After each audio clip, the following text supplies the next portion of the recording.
Expenses don't get me started. This is a conversation about advertising. And here is your host, freelance creative director and creative circus department head, Dan Balser. Yes, welcome back to another episode of the podcast.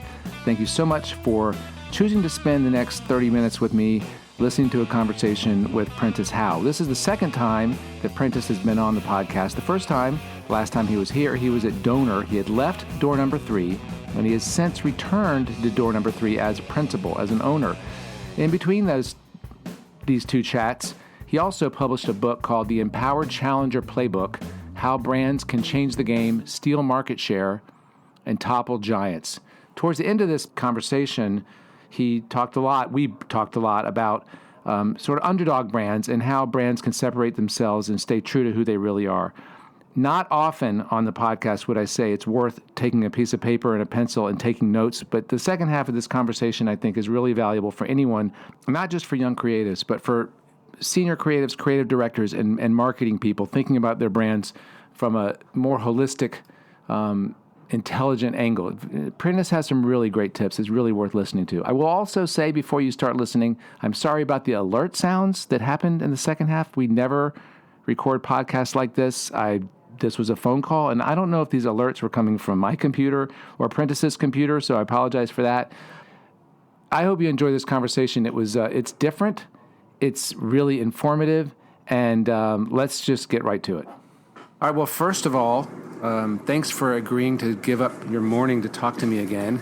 I appreciate that. Of course. Thanks for having me on, Dan. And, I was looking back at our history, and the last time you and I spoke was exactly 6 years ago, 2013, and some things have changed. I think at that point you were at Donor, and you had been at door number 3, and now you've gone back, and I want to cover a lot of different things, but the first thing I'm very curious about is what it was like, what has changed, and what has changed in you going back to a place where you initially worked. What were the differences? What sort of what were the differences, and what was the first thing you had to do when you got to door number 3 in that different role? Good question. Everything and nothing. It's really interesting I think for me it was a very unique situation to come back to an agency where I'd been for 7 years as executive creative director, and then come back and pretty much overnight take over as owner. And so there, in some ways, nothing had changed. It was the same agency I had been at. I hadn't gone away for too long, so a lot of the clients were the same. There were clients that I had helped or been a part of, winning and bringing into the agency. There were some new ones. There were some familiar faces. There were some new faces. It was a really interesting hybrid of nothing's changed and everything's changed. But the main thing was I knew off the bat that my role was totally different. And I just don't think I knew at that time what it's been. So I took over early 2015. So at that time, I don't think I knew to what degree it would be different, but I knew it would be different. Well, when you say your role was different, like,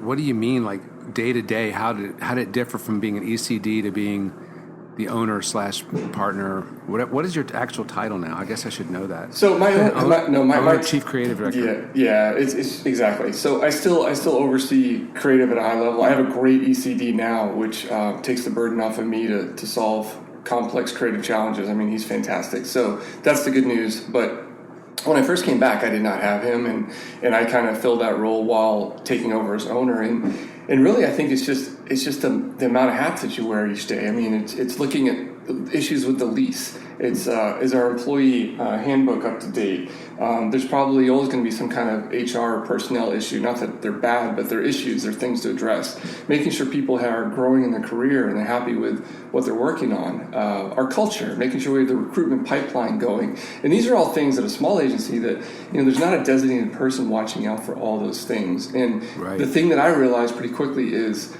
they're all really important. And it's, as much as you like to prioritize each day and say, well, okay, the recruitment pipeline, what I call the virtual bench, making sure that that's strong. Is that any less important than outbound, sales and making sure that we've got the pipeline for new business? They're both really important, and I just found that to be true. So you have to find a way to kind of figure out what you're good at and get focused on that, but and try to start to get help with what you need help with. But right off the bat, when I came in, I knew that I was going to be overseeing creative at least for a while still, but the way I would spend my day would be just a totally different ballgame, and it's not being a writer anymore. It's not being a dedicated creative director.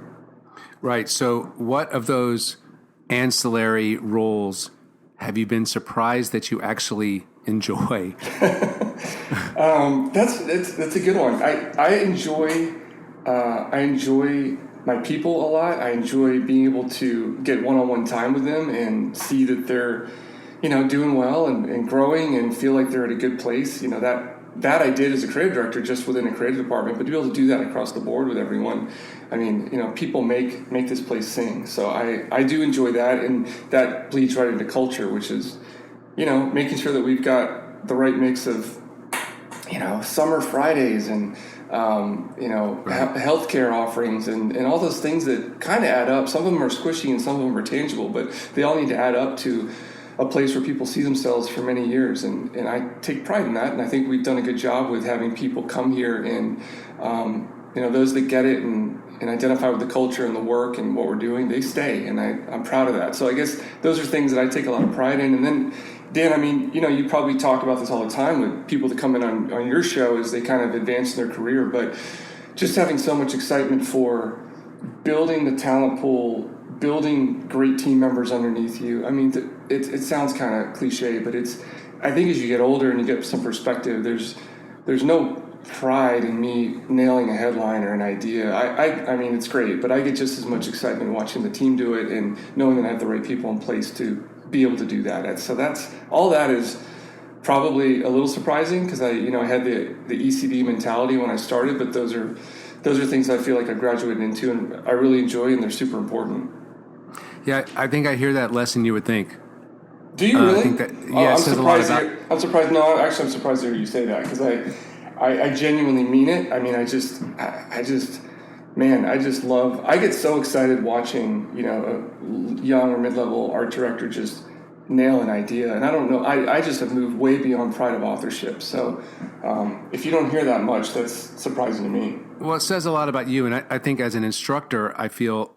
I'm surprised sometimes that I get as much of that rush of sort of pleasure from seeing a good idea as I have having the idea. So it's a really cool, it's just a sign of maturity. I think it's sort of having a team mentality where you're in a place in your life where you see the bigger picture, obviously because you're steering it, but you see the value that others can bring to it, which is pretty cool. Mm-hmm. And it's great to also talk about retention and keeping good people staying there. And I didn't realize that our common friend Mark Killian had gone and come back to door number 3, which is really cool. Yeah, that's a neat story. He was a young writer that when I was back here on my first tour, I recruited after he graduated from Circus, and then he worked for me for a few years, 2 or 3, and then that's when I took off. I went off to Donor. Mark left door number 3 soon after that, and then as we're just kind of looking to grow the department and getting. I wanted more of a senior writer at the time for that role, and we just kind of reconnected. We had stayed friends, but it was a cool story to see him come back and fit right in. And Mark's a talented guy, but it's just the other thing that's really neat is he actually met his wife at door number 3 when he was here the first time, and they're happily married. So it's pretty cool. Yeah, he's talented, but I think even as important. Possibly more at times is a good human being to be around. He's a pleasant human being, which is nice. Mm-hmm. So I mentioned earlier that we had talked 6 years ago. So 6 years ago, I can't believe it's been 6 years. Wow, I know, it's unbelievable. God, it was exactly 6 years ago. So I asked you the question, what personal trait of yours you think has served you well, and you mentioned 3, and I want to see if those have held up, or if they have changed or evolved now in this expanded role as a human being and a agency owner. Okay. So number 1, you said the thing that you're good at that has helped you is that you're a good listener. You're good at listening. Okay. You find that that's still critical, and you think you're still good at it? Yes, except that I'm going deaf, but that's just a side thing. No, you literally are? Like yeah. Literally? Yeah, literally. But no, I still feel like that is a quality that is important to me and that I do well. Yeah, I think so. Okay, well, I think in a service industry, I think it's pretty darn important. It is. Number two, you said great trait is that you're good at keeping things in balance and not being a hothead. So I'm assuming that that's holding up as well.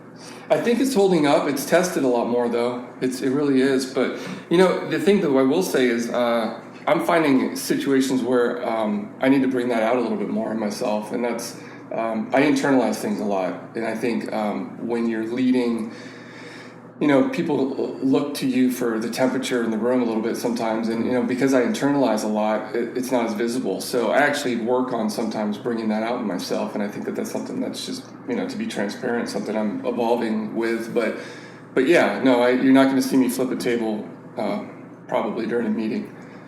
That's really interesting, though, that you said people look to you to get a temperature of the situation. I think that's something that moving through a career is something very important to be aware of for all of us. So at a certain point, people are going to kind of, and you've seen it in a room where one negative comment can, it's almost like the analogy I always give is like when you're on an airplane with a delay. Yeah. Everybody's patient until you hear one person go, ah. Oh. That's right. And then everybody's like, oh, wait a minute, we should be pissed off. It's like, wait a minute, that one person kind of affected everything, and you don't realize that to put a tiny drop of salt in your water, it's going to change the flavor of it. That's why focus groups are so terrible when they're reviewing creative, right? It's like one person says something and then, But no, I think I heard once, you can be the thermometer or you can be the thermostat, and I think we should all remember that we have the opportunity to come in and be the thermostat, and it kind of set the temperature basically, and I think that's as you grow in your career and you become more of a leader, whether that's a group creative head or a SVP or whatever you're doing, I think that you got to remember you have that opportunity to be the thermostat and set the tone for the room. It's something I will say and that I honestly continue to work at. I don't come in every day and do that very always so perfectly, but it's on me to remember that, I think. Absolutely, and you can do that as a copywriter with your partner as well. I mean, I think that you can get cynical and frustrated and affect the entire room. I mean, this is fundamental stuff. Oh, I think right. it's really important to talk about. And then the third trait that you said is really good looks. So no, we're going back. We're failing miserably there. Okay, yeah. That's not one of you. So do you think that at this point there's anything else about you that has been a valuable tool or a valuable trait of yours in this current role where you're a little bit more expanded role and a little bit more responsible? I would say, is there something about the way you're wired that's been advantageous? Yeah, I think it's probably, people always say hire people smarter than yourself, and I think that's a struggle for some entrepreneurs and business owners. It sure isn't for me. I feel like being able to steer from the back of the boat is something that is probably the most natural for me. So I really love to have my people that know their craft well, do what they do best, have the opportunity to be leading, whether it's leading a meeting or leading anything, and just really being able to be out front and shine. And so I think that continuing to, as we grow and look for those type of people that are comfortable doing that, I'm comfortable with it too. I think it's fantastic. And, I'm never going to know media the way my media director knows it. And same with, I feel that way now even with my ECD, even though that's my whole career. I look at him now and I go, he should be leading this discussion, and he's more than qualified to do so. And I guess that goes a little bit back to pride of authorship, but I just really, I look to the people that we have here in the key roles, and just keeping an eye on the fact that they need to shine. Is there any way the younger Prentice could have done that? I mean, like 10, 15 years ago, would you have been comfortable leading from the back of the boat, as you say? Well, not as much, probably. I mean, right. No, you kind of grow into that, and I think it's part of just the seasons of your career, and that's probably what it is. And just you also want to make sure that you've done it yourself, before you can step back. Right. And be like, okay, I've done that, and I don't need to do that right now. Sure. There's that, and then there's also just as an owner, there are, tomorrow I've got a meeting with our, financial guy. I've got this, this CFO that comes in once a month, and we sit down and go through the books. And so, like, the fact that I've got that, I shouldn't be holed up in a room trying to nail a headline or do some things that other people can do better. And so, I'm a little all over the place with owning the agency, and so I want to make sure that people are in their lanes doing what they do best. Yeah, that's great. I have a weird question I just thought of. My brother also had an agency in Austin years ago, and he said the worst day of his career is when he had to let someone go. Have you had to do that? Oh yeah, I've had to do it. I've had to do it. I'm not just here, but I've had to do it in other places too. I've been the one to have to do it even at shops that are not my own. So it's terrible. It's terrible, and you take it very personally, and you question yourself, and you agonize over it because you realize that you're affecting people's lives, and there's a ripple effect. It's probably affecting someone else's life too. So yeah, it's the pits, and I think that what we try to do here as best we can is to stay as lean as possible, and not overhire, not hire too fast. And sometimes that's a little painful for the team because I realize that we're stretching ourselves, or we have to pull in extra resources at times. But I would, for the most part, rather lean in that direction than, I've been at that place where there's just catching wind of something coming in the door, and all of a sudden there's like new teams in place, and you realize, and you see it on LinkedIn, somebody has a job, and then 4 months later, like, hey, I'm freelancing, if I need anything, and I just kind of see this pattern of like, man, and I see it at the big shops a lot. And I try to avoid it. It has not been a perfect ride, but it is a miserable thing when you have to do that and let someone go. Right. I bring it up only because everybody at some point will most likely be laid off or fired, and I just don't think that we on the end. It happened to me twice. Twice I was laid off. Second time probably fired, But I think it's important. I talk about this because I think as the victims of the person being let go, we don't really necessarily empathize with the pain of the person that has to make that call. And I think it makes sense what you're saying, that it almost makes more sense to have people wear multiple hats and work long hours. I mean, no one wants to do that, but there's a security in that, and there's a camaraderie in that, and there's also from the business perspective, you're not overextended and you're not as vulnerable to those losses of business, or even, I don't know if you're talking about losing clients. When clients decide this year they're just going to work on two projects instead of the 5 they did last year. So no, you're right. That makes sense. All right, so I want to talk a little bit more about you, and then I want to talk about advertising and some other bits of your philosophy and your writing. But also, the last time we spoke, you had, and I'm assuming your kids are still 14 months apart. Yeah, they still are. But the last time they were 4 and 3, and now they're probably 10 and 9. You're correct. And I want to know, with a lot of opinions. Okay, there you go. So, are they still informing your work or your worldview? Oh, absolutely, and it's just getting more fun. I mean, it's incredible. Their humor is coming out in just the coolest ways, and just the things they do that are just unexpected, and the things they say that are unexpected, and the way they look at the world, and it's fantastic. And I love my time with them because I get so much out of just hearing them talk and hearing how they think about things. And yeah, I would say so. It's fun. It's fun to, they're little living clocks, and watching them grow up and kind of live through their world is pretty refreshing. Okay, so I want to talk about your piece in LinkedIn, the unexpected value of core values. And I had prepared a question for this that I don't like. The first time, you and I, so the listeners don't know this, you and I were supposed to speak. I think we had dropped the ball on this conversation. And once, one of us, I don't remember who had to cancel the first time. The second time I canceled, but you didn't know about it. So I had this question written that doesn't make sense to me anymore, so I changed the question. The question that I was going to say is, do you find yourself turning into your father, so to speak, playing into industry cliches that actually represent real truths? But I don't care about the answer to that one unless you have a thought about that. What I really care Dan, more... That question makes no sense. Let's move on from that. Exactly. No idea. So because I think what you were saying is you were avoiding acknowledging the value of core values, and I think that you had thought that it was rote or cliche, and now you realize that there actually is a value to having defined an agency's core values. And for listeners who haven't yet read the piece, check out the Facebook page for the podcast. I have a link on there to the LinkedIn article on core values. And my question for you is,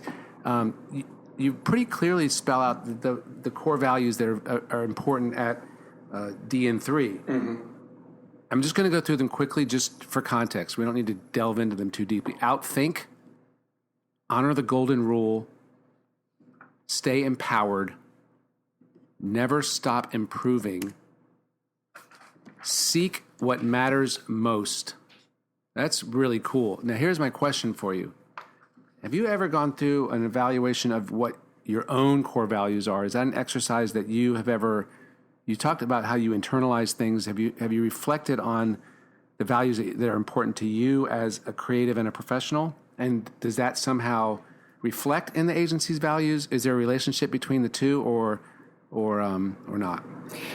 Yeah, loosely, probably not as well as we've done here, but I think there's some overlap. There's some things that that are going to be more important to me, spiritually or family or things that, wellness, things like that are more personal to me that I would not find their way into this. But right. I think, yes, I think there's some overlap for sure. I mean, one of the things that we've been focusing on are challengers and challenger brands and that kind of like outthink, punch above your weight, that mentality. That's always, I guess, if you look at my life and just how I've, everything from schools I've gone to or things I've participated in, being an underdog, kind of being part of smaller groups and doing big things. I've always loved that. And so I think that some of that is me and a lot of that is in here in the way we describe ourselves. So there's, of course, it's definitely inspired by some of that, sure.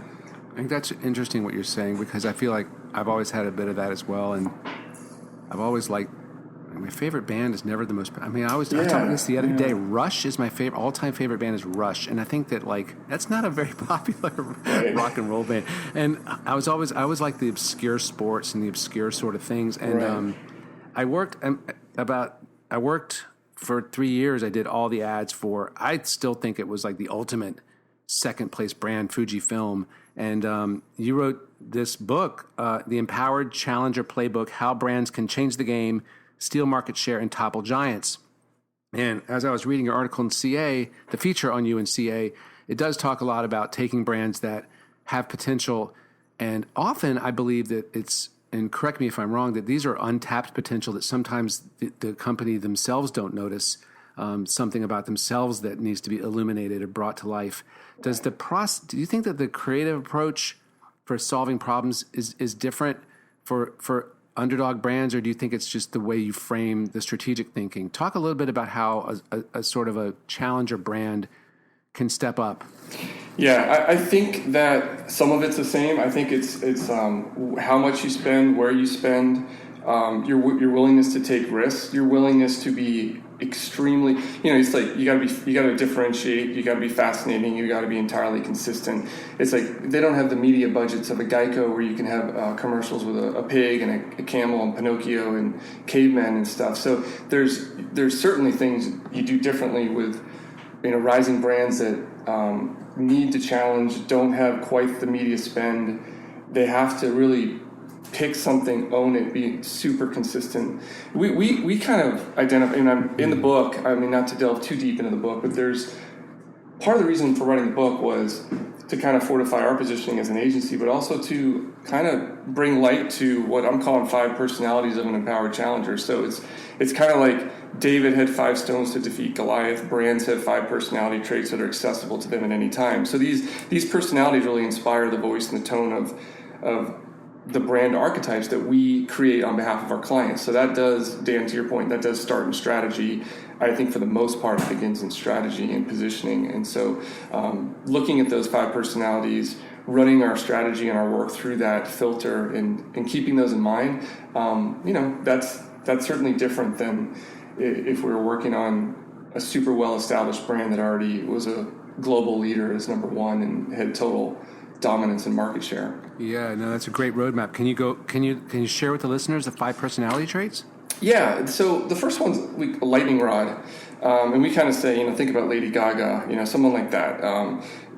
She identified her monster fans and catered to their tastes, and she really became an icon. So it wasn't just about wearing a dress made out of meat or something like that. It's about doing the unexpected. And so whether you like her, whether you do not like her, you never forget her. And I think that there are brands from years ago all the way to now, whether you go back to like Mike's Hard Lemonade or American Apparel, or today it'd be like Thinks, out of New York. And there's brands that have always done a really good job of pushing the conversation forward by being polarizing in a way that advances the brand narrative, not in a way that's just being polarizing. So right. Go ahead. Are clients willing to do this? I mean, do you find clients are open-minded to taking this kind of? I guess your clients are listening. Well, I think this is probably the one that challenges them the most. And of course, there are some, they will do it, or they'll find opportunistic times to do it. I remember going back to when we worked with the Dallas Stars. This is an old example, but still relevant to this. Is we were trying to sell hockey in Texas, right? The Ultimate Challenger fight, and looking at opportunities to have used the kind of that lightning rod spirit. I remember the NBA point shaving scandal was going on at that time, and the Mavs shared the same arena with the Dallas Stars. So we got an outdoor board right outside. The whole campaign was very lightning rod. It was, but we got an outdoor board right outside the arena, right where Mark Cuban drives to work every day, and everyone's going to see it in downtown Dallas. And it said the only thing our refs shave is the ice. Dallas Stars come into the cold. And I think like that spirit, having a client that's willing to kind of to jab in a way that differentiates their brand or their product, they're out there. I wouldn't say all of our clients are up for that, but they're out there. That's great. So the lightning rod. Next one, heretical. So thinking about brands that are able to kind of look over the horizon and discover what people will need in the future, and then bringing it to them ahead of schedule. So, I mean, obviously you can go to like Amazon or Warby Parker, but there's a lot of challenger brands, whether, that are doing this today, that are just killing it. So we worked with one last year, and that was Fleur, the FHLUR, so an online fragrance company. How do you sell fragrances online? Well, those guys have figured it out, and they're doing it. So it's kind of the Warby Parker of fragrance. So you don't have to go to the mall and squirt a bunch of different perfumes on yourself. You can do it all online. So that's a personality trait. Another one is one of my favorites is what I call foster rejection. So really committing to pleasing a select few. We sometimes have clients come in, or prospective clients, and you've heard this before. They say like, we have something for everyone. And that's just like, oh man, get out! Like, please stop. We can't do that. And especially, maybe you can if you're Geico or something. You can't do it as a challenger. And so, no, Geico doesn't. Geico has very very singular promise, and it's just save. Yeah. That's it. No, so, I don't mean to bag on Geico because their commercials. No. What I'm saying is they're not everything to everyone. They have that message for everyone, but they sell one thing to everyone. That's right. So that's true. They are at least intelligently narrow in their brand. No, that's true. But fostering rejection, I think, is just the concept of pushing away the masses in order to attract your most ardent fans, and having the discipline to say, we're not going after everyone. We are absolutely going to cater to the select few, build a cult-like following, and then let that grow. So, right. Speaking of Rush, there you go. I mean, hell of a drummer. And REM, same way. It's like we're gonna write the music we want, and we don't care if we sell records necessarily. Probably my favorite band of all time. You just mentioned REM. Yeah. Amazing. Yeah. The fourth one is compulsive servitude. So this is about over-delivering to the extent that it becomes the very definition of your brand. So there's the brands that have always done that well. There's like a Ritz-Carlton or Nordstrom, or just that idea of over-delivering, going past please and thank you. There was this, I'll give you a quick example. It was one that I love because it just delighted me so much is, I was looking to send flowers to a family member up in D.C., and, you get online, 1-800-Flowers, FTD, all the usual suspects. I found urbanstems.com, so they're all around now, but they were in DC. And after clicking purchase, received actually like about 2 hours later, I received an email with a photo of my flowers being held up right outside the door of where they were being delivered.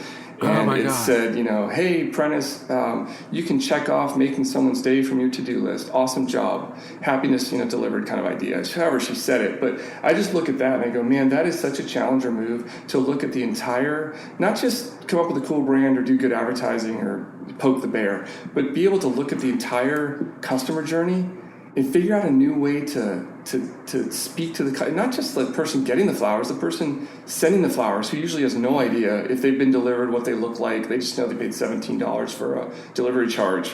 Somebody's paying attention. Yeah. So brand, that's really cool. Just really about surprise and delight as a calling card. And then the last one is constant evolution. So just the idea that the most powerful challenges really transcend categories, product categories. So, I mean, it goes back to Virgin, but being able to do something so well in your origin category that you've earned the right to move into other categories, and that experience is going to be super, super, super perfect because you've earned the right to do that. There's one reference that I love in this, I would say, is Shinola, which is, them as making impeccably crafted watches out of Detroit. Well, then they started making, bikes, and then journals, and then pet products, and most recently they opened Shinola Hotel. And none of it would surprise you if you look at the brand and how they are so tight to Detroit craftsmanship, hustle, details. So you would expect to check into that hotel, and if you know their watch, it totally makes sense. So these are the 5 things we look at. We look at it through the customer experience. We look at it through the way the work's going to be delivered, the tone of voice when we do work. I mean, these are, I think, there's a lot of ways to look at challengers. I've distilled it down to these 5, and I think that it's a kind of a powerful litmus test when you're strategizing.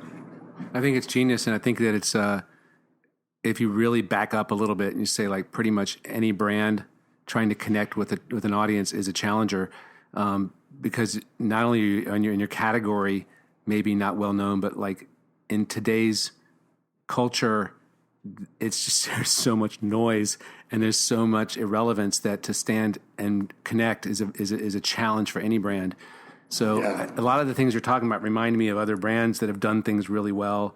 The sort of the surprise thing you're mentioning with the flowers. I had a similar experience with this brand called Dribble Up that does these training. They have like a training soccer ball that, like, you use your phone or an iPad and it tracks the ball and gives you like these workouts. It kind of gamifies skills training, and they have follow-up emails, and they kind of track. It's a really cool sort of feel like you have a relationship with the brand. And I think that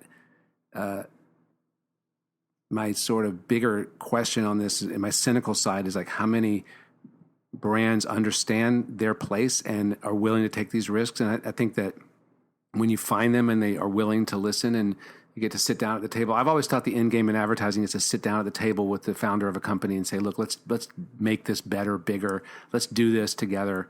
And it looks to me like you guys are doing that down there, and it's really exciting to see. The work is really fun, and the way you position it. I'm thinking the whole time you're going through this list, I'm thinking back about the years that I worked at Fujifilm, and they never had these conversations. They always thought of themselves as we have to go toe to toe with Kodak. I don't think I was ever in a meeting at that company when the name Kodak didn't come up, and they never stood back and honestly said, "Well, what are we? How can we be what we are?" And they made the mistake of launching in the U.S. and had to undercut. They had to lower their prices in order to sell their product. So they were always positioned as a bargain brand, even though it was a superior product. And it's almost a shame to look back at the lost potential that brands have had when they haven't analyzed themselves the way you're kind of bringing that offering. And when we have this conversation, it doesn't surprise me at all that you guys are doing well and will continue to do well. It's really, really cool. Thank you. Thank you for saying that. Yeah. No, it's great. And I think I know what you're saying about just always trying to go toe to toe. That's an exhausting place to be. You're never going to be able to outspend them. You're always going to be competing on price. It's just a race to the bottom. So, I mean, I think that the brands that they get it will say, okay, let's step back, get naked in front of the mirror. What do we have here? Let's pick the best of our story and let's just go for it and be who we are. That's great. What's exciting to me about door number 3 is that you seem like a consultancy and an agent for change, sort of like what advertising used to do, just giving creative solutions, but now you're giving positioning and bigger thinking solutions that I think sometimes is hard to replicate in-house. So I wish you guys all the luck. I think you guys are on a great track. Well, thank you. I appreciate it, Dan. Good to talk to you. And thanks again. Listeners, check out, is it dn3.com? It's dn3austin.com. dn3austin.com. You can always reach me at Dan's podcast at mac.com. Listeners, I don't know if you heard that we had some technical problems. If so, I'm sorry. If not, hey, yay, good, I'm good. And listeners, we'll see you again in a couple weeks. Prentice, thanks again so much. All right, Dan. Thanks. See you, listeners. Bye.